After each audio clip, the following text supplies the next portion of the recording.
Hello and welcome to Sports Amaze, where today we'll be talking about 5 rules of international cricket which you did not know existed. I'm your host Satvik Pandey and I will be taking you through these 5 rules. So let's have a look. The first rule coming in this list is that of 8 ball overs in international cricket. In the 80s in England, there used to be a concept called 4 ball overs, which then changed to 5, then 6, and eventually settled in on 8 ball overs for a while. Many other countries tried the 8 ball overs concept and was eventually used at the international level. The last time 8 ball overs were used was way back in the year 1978 and 79 in Australia and New Zealand at the international level. Coming in at number 2 is the rule of rest day in test matches. A concept that was only around in the early days of cricket. There were rest days in test matches. After 3 days of a game, there would be no cricket played and the players had a day off and the match continued after the rest day. The last test match with the rest day was played between Sri Lanka and Zimbabwe way back in the year 2001. Number 3 is the rule of the bowlouts. Many may remember the famous bowlout between India and Pakistan in the 2007 World T20, but now it stands as a thing of the past.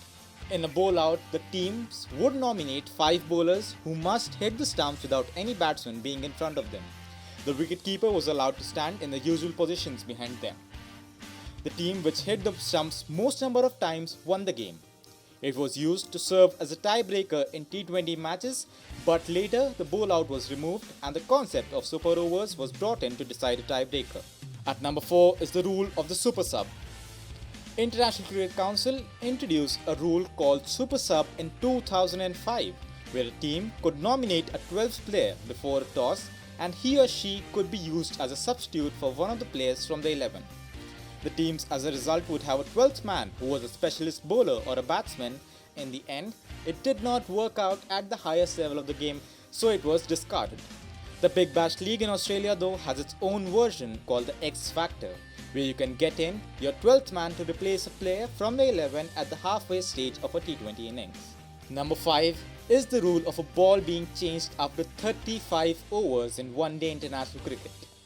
All of us know that there is the change of ends after every over in ODI matches, but once there was a time when there was a change of ball after 35 overs of an innings. Now it has been altered in favor of the ball being changed after every 25 overs, bringing in the concept of 2 new balls, drawing out reverse swing completely from this version of the sport. That's all from us today. I hope you liked the video, and if you did, do drop a like down below and do not forget to click the subscribe button and hit the bell icon to get notified whenever we put out a new video.